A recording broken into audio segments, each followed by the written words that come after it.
Partie d'un rêve pour changer de vie, ou bien créative depuis toujours, il existe autant de parcours que de personnes. Chacune d'entre elles ont un point commun, la passion. Du coup, moi, je suis Maïli Abadi. Je suis élève à l'EDA en photographie. Et à côté de ça, je suis sportive de haut niveau en tumbling, qui est une spécialité de la gymnastique. Pour rentrer un peu dans le détail sur la partie sport, tu as commencé il y a combien de temps ? Alors moi, j'ai commencé d'abord par la gymnastique artistique, donc celle qu'on voit plus souvent sur les 4 agrès avec sol, saut, barre, poutre. J'ai commencé ça à l'âge de 7 ans, sachant que j'avais des parents qui sont anciens gymnastes, donc forcément j'ai un peu été plongée dans la gymnastique. Et j'ai fait de la gym artistique jusqu'à mes 14 ans. Et en 2010, mes parents ont créé une section tumbling dans mon club au Mans. Et du coup, c'est comme ça que j'ai commencé le tumbling. Donc de mes 10 à mes 14 ans, je faisais les deux. Je faisais de la gymnastique artistique et du tumbling. Et après, je me suis spécialisée dans le tumbling pour poursuivre en fait une carrière de haut niveau et intégrer l'équipe de France. Et du coup, je suis en équipe de France depuis 2015. Donc ça fait 10 ans maintenant que je suis en équipe de France de tumbling. Et du coup, globalement, ta vie, elle ressemble à quoi ? Une semaine avec toi, comment ça se passe ? Alors, il y a pas vraiment de semaine type. Vraiment, c'est très varié. J'ai des entraînements qui représentent à peu près 15 heures par semaine. Donc, c'est tous les soirs et le samedi matin. Donc, en fait, on fait à peu près 16h, 19h tous les soirs et plus le samedi matin. Et à côté de ça, j'ai mon entreprise dans tout ce qui va être photo, vidéo, communication. Et donc, je fais des projets pour des clients. Ça peut être des choses qui se passent au Mans, là où je m'entraîne, mais des fois c'est sur Paris, des fois c'est sur Nantes. Enfin, je me balade un petit peu partout. Et je fais aussi des photos sur les compétitions internationales, notamment de gymnastique.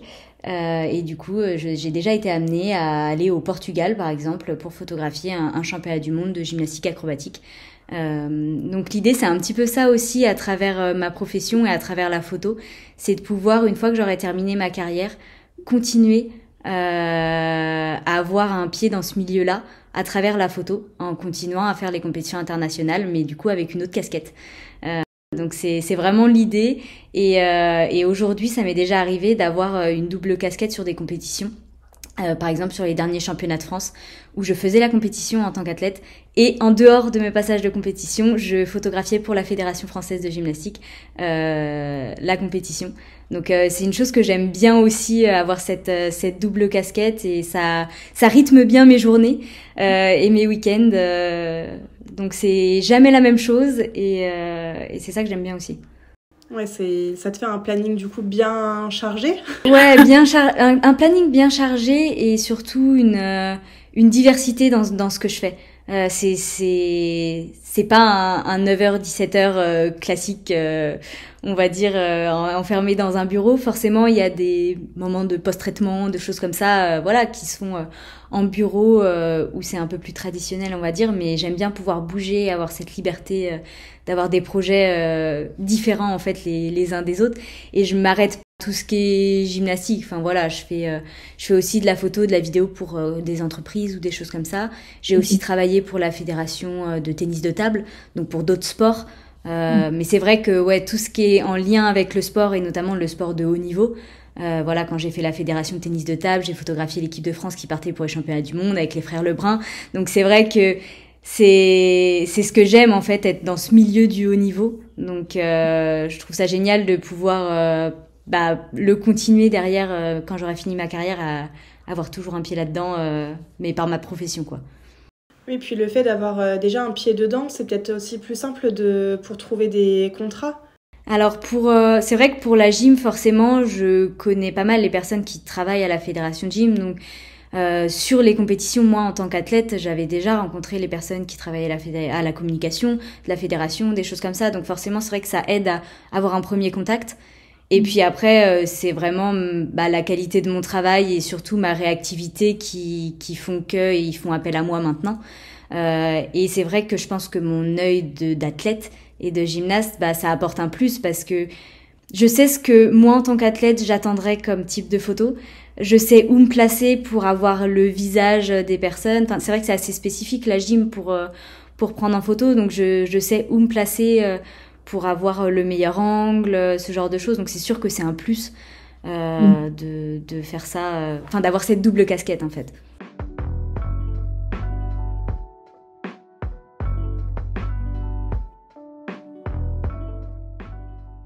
Du coup, en plus de tout ça, tu as la formation à l'EDA. Ouais, alors en fait, moi, mon parcours scolaire, du coup, après le bac, j'ai eu un bac ES, et ensuite, j'ai voulu faire des études supérieures qui soient compatibles avec le sport de haut niveau. Ce qui est pas évident en ayant un centre d'entraînement au Mans où il y a pas grand-chose en termes d'études. Ça commence à se développer maintenant, heureusement pour les générations futures. Mais c'est vrai que moi, quand j'ai commencé mes études supérieures, il y avait pas grand-chose au Mans. Donc j'ai commencé déjà par faire un BTS communication qui était par correspondance. Donc voilà, j'ai validé mon BTS. Ensuite, j'ai fait une troisième année pour avoir une licence communication. Donc là, c'était dans une école à Paris en alternance au Mans. Donc je faisais de temps en temps des allers-retours à Paris. Après c'est tombé pendant les années Covid. Donc c'est vrai qu'il y a beaucoup de camps en visio. Finalement j'avais pas tant d'allers-retours à Paris à faire que ça, mais bon j'en faisais quand même. J'avais ma sœur qui habitait sur Paris, donc en termes d'organisation c'était facile. C'est à 1 heure en train du Mans, donc bon, ça se faisait bien. Donc j'ai fait ma troisième année bachelor communication du coup à l'ISCP à Paris, en alternance dans une société au Mans. Et ensuite, j'ai fait un master en graphisme, parce qu'en fait, dans mon alternance, j'ai découvert le graphisme. Et j'aimais beaucoup ce côté créatif, justement. En fait, au début, j'allais dans la communication sans trop savoir... je dis ça m'intéresse, mais je connaissais pas les différents métiers qui pouvaient découler de la communication précisément. Et donc, c'est vraiment en découvrant le graphisme que je me suis dit... j'aime vraiment ça, donc je vais me spécialiser dans un master. J'ai fait un master graphisme à Rennes, en alternance au Mans. Donc là, toujours pareil, en cherchant des villes qui font du tumbling. Il y en a pas non plus énormément en France. Donc Rennes, c'est le centre national. Et moi, mon club, c'est le Mans. Donc je pouvais m'entraîner sur Rennes quand j'étais à Rennes et je m'entraînais au Mans quand j'étais au Mans. Donc j'avais trouvé un petit peu mon équilibre là-dedans. Donc j'ai fait 2 ans de master que j'ai validé en septembre 2023 et que j'ai fait en alternance dans une société de production audiovisuelle. Et c'est dans cette alternance-là que j'ai appris à utiliser un appareil photo. Donc en fait, moi, je viens de la vidéo à la base. J'ai appris à utiliser un appareil photo comme ça. J'ai appris l'ouverture. Enfin, j'ai vraiment appris toutes les bases de comment fonctionne un appareil photo. Et ça m'a vachement plu. Et en fait, une fois que j'ai terminé, du coup, donc j'ai terminé mon alternance par un CDD pour finir mes missions jusqu'au mois de décembre 2023. Et en fait, je me suis dit, j'ai envie de continuer à me former. Et du coup, j'ai commencé à m'intéresser à la photo comme ça, en touchant à l'appareil photo via la vidéo au départ. Et je me suis dit, j'ai commencé à emmener un appareil photo sur des compètes et tester. J'avais pas du tout le matériel adapté pour de la photo de sport, mais je commençais à faire mes petits tests, à voir comment ça se passe, etc. Et puis j'aimais bien ça.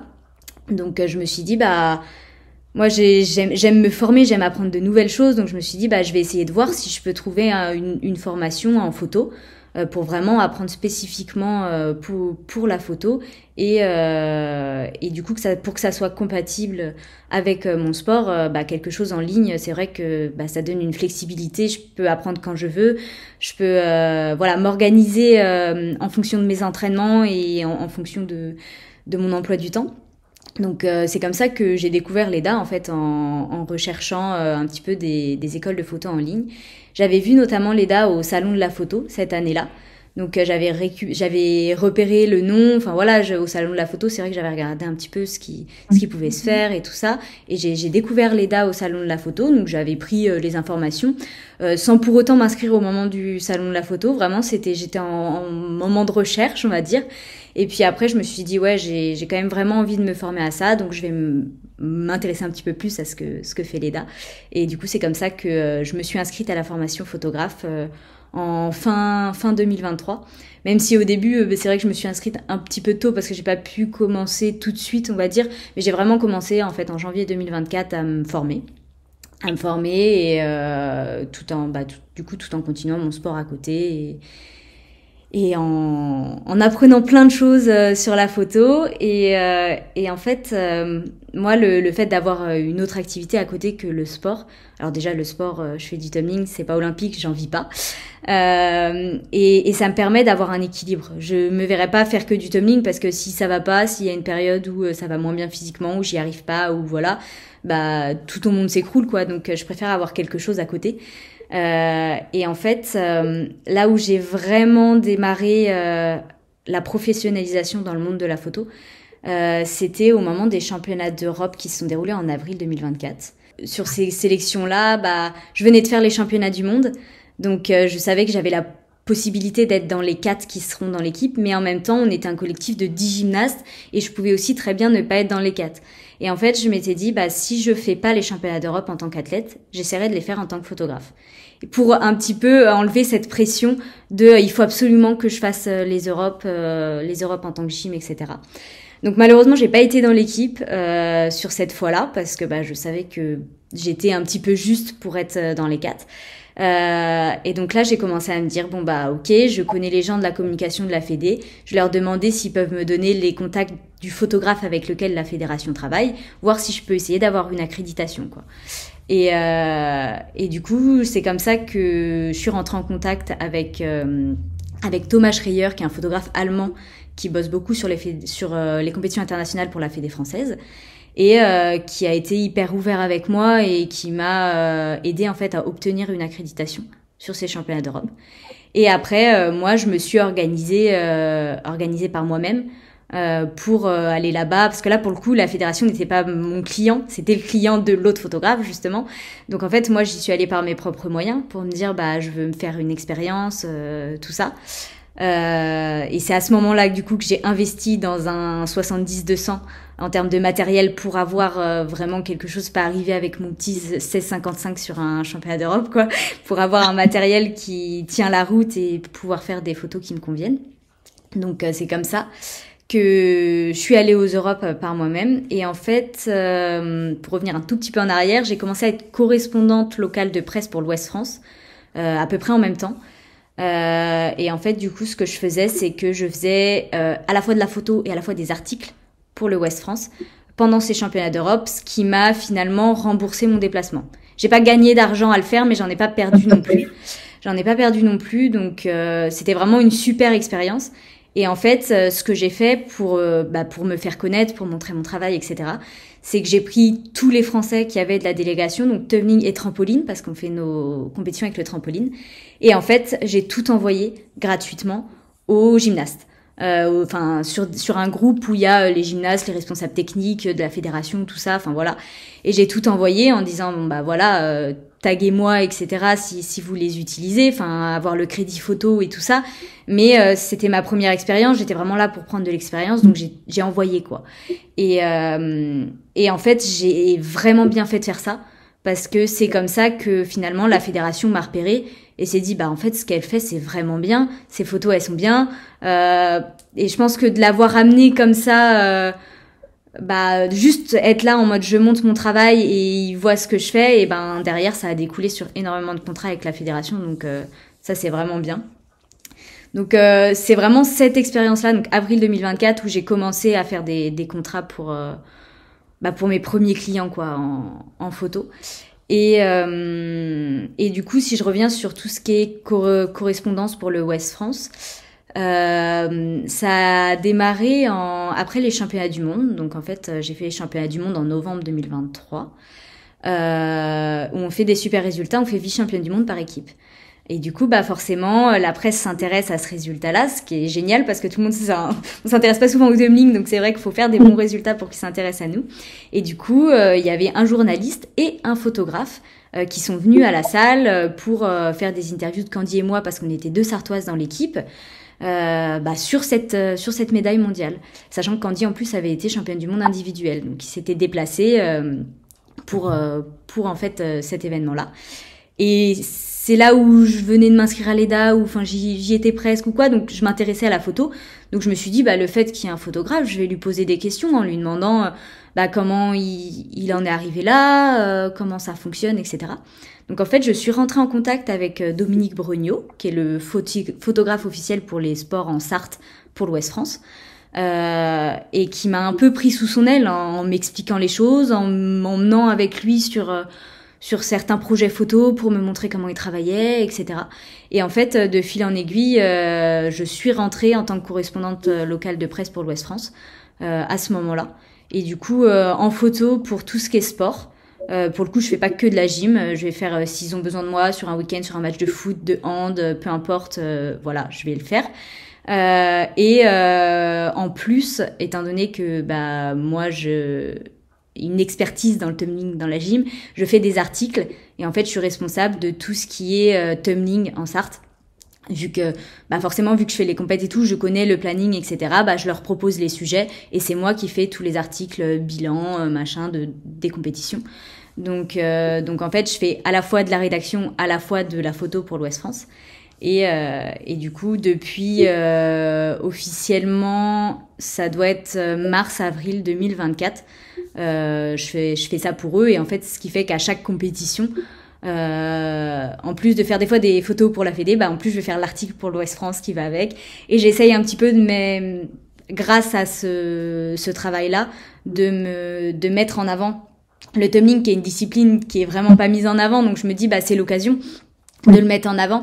Et puis quand il y a des résultats, des fois que je vois aussi en gym artistique, c'est pas non plus énormément mis en avant, j'essaye de proposer à la rédaction, etc. Et la plupart de mes sujets sont acceptés. Après, forcément, s'il y a plus assez de place dans le journal, ils me disent, là, non, on va te prendre qu'un seul sujet sur les 2 que t'as proposé. Mais franchement, pour le coup, pour la Sarthe, la plupart du temps, c'est accepté. Après, des fois, je travaille avec Rennes, notamment sur les championnats d'Europe. Il y avait aussi des Rennais, des personnes de Vannes. Du coup, je proposais, parce que ça rentre aussi dans l'Ouest France, mais sur d'autres rédactions que la Sarthe. Et du coup, sur tout ce qui va être compétition internationale, type championnat d'Europe, ils vont prendre les articles, parce que une médaille champion d'Europe, vice-champion d'Europe, ça va les intéresser. Après, c'est vrai que sur tout ce qui est haute compétition, type championnat de France ou quoi, Rennes, ils ont beaucoup plus de propositions, donc beaucoup moins de place dans le journal, donc ils vont pas forcément le prendre. Donc c'est vrai que le fait d'être sur la Sarthe, ça me donne beaucoup de liberté pour proposer des sujets, et ça, c'est vraiment quelque chose que j'aime bien. Je trouve ça cool que tu puisses réunir toutes tes passions en fait, que ça en devienne ton métier. En fait, je pense que c'est ce qui fait ma force, d'avoir justement cet œil d'experte dans les différents domaines. Ça fait ma force, et aussi de travailler pour la presse. C'est quelque chose qui est quand même assez particulier, où il faut envoyer ta photo dans l'instant T, parce qu'il faut qu'on soit les premiers à sortir la photo, parce que tu fais un match de foot et qu'il faut que t'aies déjà une photo à la mi-temps. Faut pas attendre, t'auras pas le temps de traiter ta photo avec le meilleur post-traitement que tu veux pendant 3 jours. C'est dans l'instant T, il me faut la photo, tant pis si elle est pas parfaite, il me la faut. Et le fait d'avoir appris à travailler comme ça m'a permis derrière d'avoir énormément de compliments, par exemple quand j'ai bossé pour des fédérations, parce que ils voient que c'est hyper réactif, et que c'est pareil, la fédération, elle veut poster le résultat de la médaille, de la performance, avant que quelqu'un d'autre le fasse, que le club, que machin. Donc il faut être hyper réactif, et il faut avoir la photo dans l'instant T. Et c'est vrai qu'avoir appris à travailler avec la presse comme ça, forcément ça me met un avantage, même pour d'autres clients derrière. Et je reviens un petit peu sur ce que je disais tout à l'heure, le fait d'avoir aussi envoyé les photos gratuitement, qui m'avaient amené des clients, donc ça m'a amené la Fédération française. Mais j'avais aussi pris en photo en fait mes amis, parce que moi j'ai des amis qui sont belges, qui sont portugais, d'autres fédérations, et du coup je me suis dit quitte à être là, c'est sympa, je vais leur envoyer les photos, et comme ça ils auront les photos eux aussi. Et c'est comme ça que j'ai aussi travaillé avec la fédération belge. Donc moi ce que je fais, c'est que je me limite pas, justement, de me dire je travaille pas que pour la Sarthe. Voilà. En fait, ça c'est quelque chose, par exemple, pour l'Ouest France, qui me frustre, que quand ils me disent, quand je propose un sujet, ils me disent non, ça rentre pas dans le local, alors que moi, je vois large, je vois national, international. Et donc la fédération, l'entraîneur belge m'a contacté en me disant mais tes photos, elles sont incroyables. En fait, m'a remercié pour les photos que j'avais envoyées à ces gymnastes. Et du coup, je lui ai demandé directement en disant, est-ce que la fédération belge pourrait être intéressée par des photos. En fait, ce qu'il faut pour moi dans le métier de photographe et c'est l'audace, quoi. Faut demander. Enfin, en fait, si ça se trouve, ouais, j'y avais pas pensé, mais pourquoi pas, je vais proposer, quoi. Enfin, alors forcément, je me suis pris des refus, hein, tout le monde m'a pas dit oui, hein. Mais il y a des fois, ça débouche sur des contrats et tu te dis, bon ok, on va faire ça comme ça. Donc la première que j'ai fait avec la fédération belge, c'est que je leur ai dit, parce que eux, généralement, les fédérations sont intéressées par des compétitions internationales majeures. Donc championnat d'Europe, championnat du monde, Jeux olympiques, enfin vraiment des compétitions majeures. Par contre, les coupes du monde qui sont juste des étapes pour nous, c'est pas des compétitions hyper importantes, les tournois, les choses comme ça. Souvent, ils emmènent pas forcément de photographes. Donc souvent, par exemple, je sais que la Fédération française, je vais pas forcément travailler avec eux sur une Coupe du Monde. Ou alors exception parce qu'elle est en France et du coup ça coûte moins en déplacement. Enfin voilà. Et du coup, ce que j'ai proposé, c'était, je faisais une Coupe du Monde l'année dernière, du coup en juillet 2024. J'ai été qualifiée en tant que gymnaste sur une Coupe du Monde au Portugal. Et du coup, vu que j'étais en relation avec la Fédération belge, je leur ai dit, est-ce que ça vous intéresse que je fasse des photos pour qu'on voit comment on peut travailler ensemble pour vous. Et l'avantage, ce que je leur ai dit, c'est que je suis prise en charge en tant que gymnaste par la Fédération française. Vous n'aurez que la prestation photo à payer et non pas le déplacement au Portugal. Donc forcément, ça limite beaucoup les coûts, quoi. Il y a pas l'avion, il y a pas le logement, il y a pas tout ça. Et c'était vraiment juste la prestation photo. Et en fait, c'est comme ça que j'ai fait ma première prestation photo pour la Fédération belge. Parce que pour eux c'était intéressant pour voir comment ça pouvait se passer, puis ça s'est bien passé et du coup derrière je retravaille avec eux sur des prestations où c'est pris en charge différemment parce que je fais pas forcément la compétition mais je travaille pour eux quand même sur l'événement, quoi.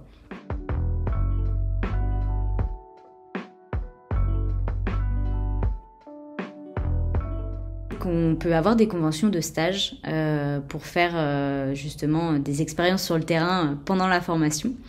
Donc moi j'en ai fait un auprès de Spot Gym qui est un média spécialisé dans la gymnastique. Donc on reste toujours dans le même milieu, etc.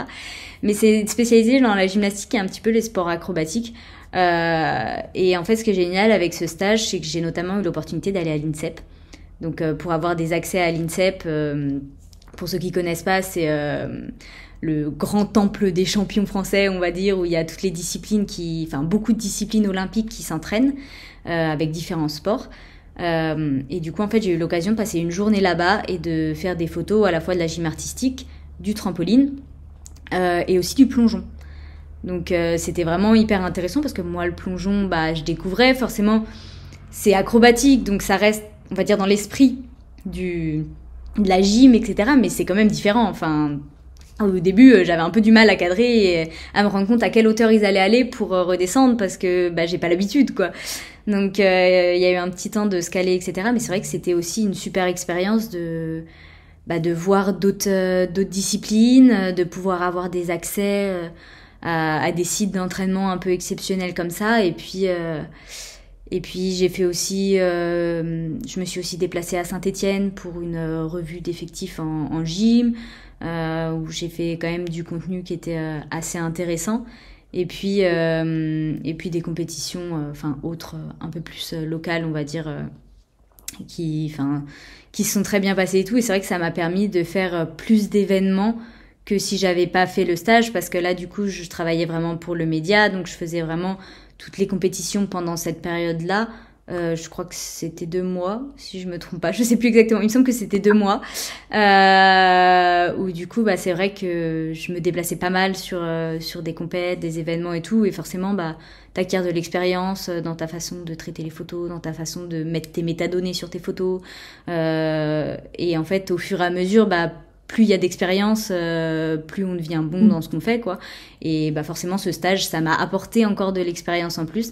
Ça m'a apporté des contacts aussi, parce que alors aujourd'hui, c'est pas encore arrivé, mais peut-être que je retravaillerai avec la fédé de natation pour le plongeon. Enfin, on sait pas forcément, mais ça peut nous apporter énormément de choses, en fait. Je me dis, chaque contrat que je fais, chaque relation que je me fais, ça peut m'apporter différentes choses. Donc c'est pour ça que pour moi, tout ce qui va être expérience et réseau, c'est hyper important, parce que en tout cas moi personnellement, c'est comme ça que ça se construit. C'est vraiment le réseau, quelqu'un me conseille de la part d'eux, etc. Si je prends l'exemple du tennis de table, j'avais déjà travaillé pour le Krebs des Pays de la Loire. Donc le centre d'entraînement régional des Pays de la Loire où il y a plusieurs sports, un petit peu comme l'INSEP mais au niveau régional. Et en fait j'avais déjà travaillé pour eux sur une soirée des médailles, etc. Je leur avais envoyé mon travail, ça leur avait plu et tout ça. Et en fait il y a un jour ils m'ont dit il y a l'équipe de France qui vient là, la fédé de tennis de table, ils cherchent un photographe en dernière minute. Est-ce que je peux te mettre en relation avec eux? Bah ouais, carrément, enfin avec plaisir, y a pas de souci. Et en fait, c'est le fait d'avoir eu des bonnes relations en fait avec d'autres clients qui m'ont amené de fil en aiguille à d'autres clients, à d'autres fédérations, à d'autres prestations photos, voilà. Donc pour moi, ça c'est vraiment quelque chose qui est hyper important, c'est d'entretenir le réseau et puis même des fois aller faire des trucs par curiosité. Pour prendre de l'expérience pour machin, et peut-être que ça va déboucher sur quelque chose, un contrat plus tard, même si on voit pas le résultat tout de suite, ça peut déboucher sur quelque chose plus tard, quoi. Donc je trouve ça hyper important et hyper intéressant.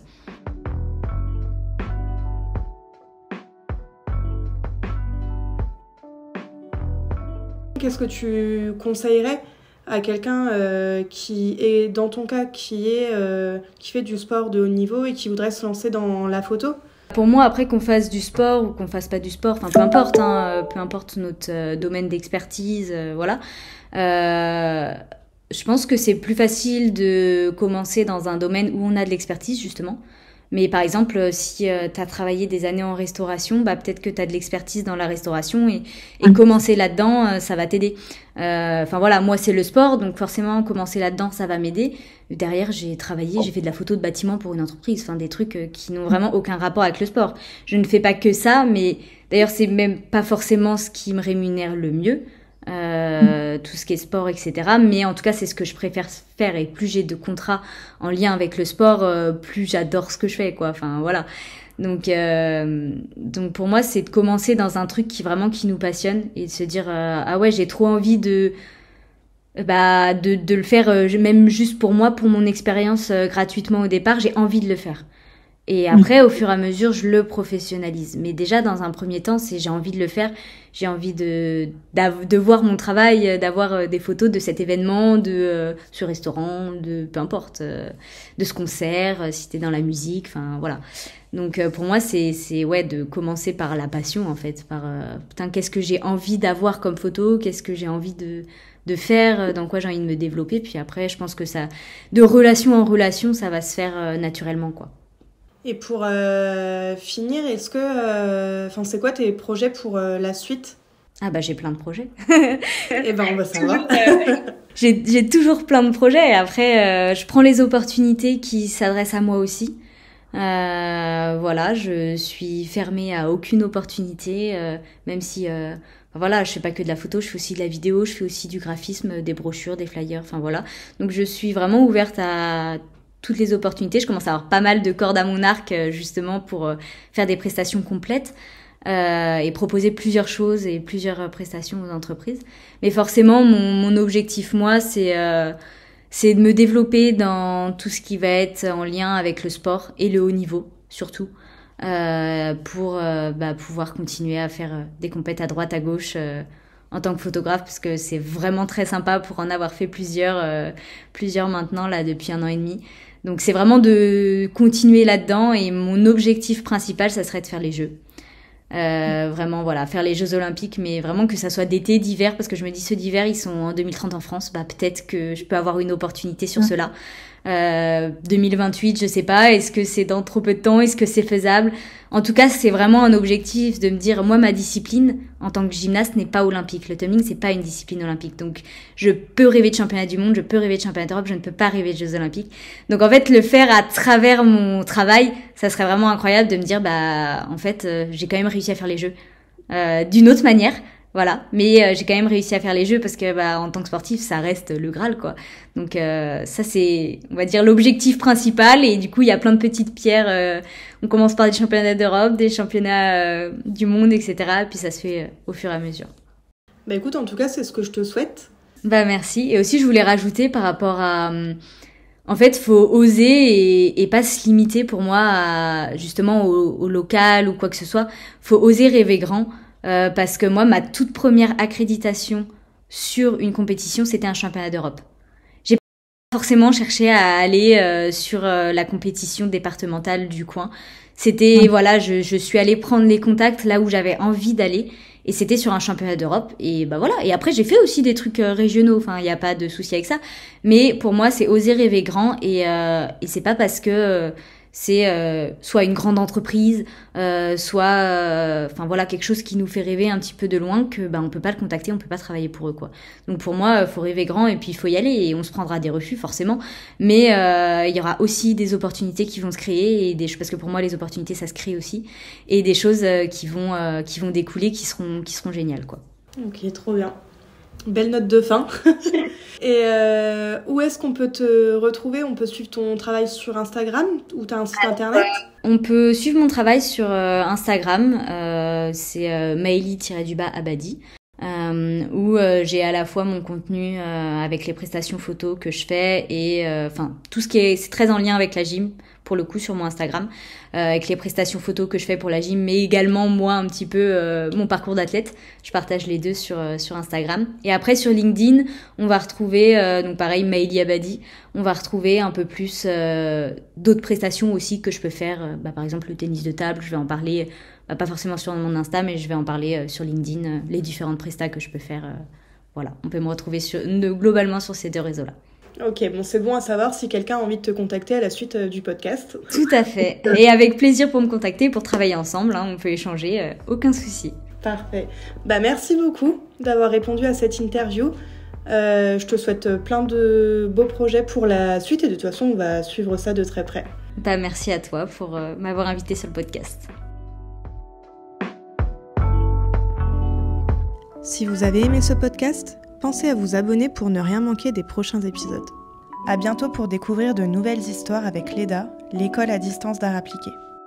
Pour en savoir plus sur l'école et ses formations, rendez-vous sur le site edaa.fr.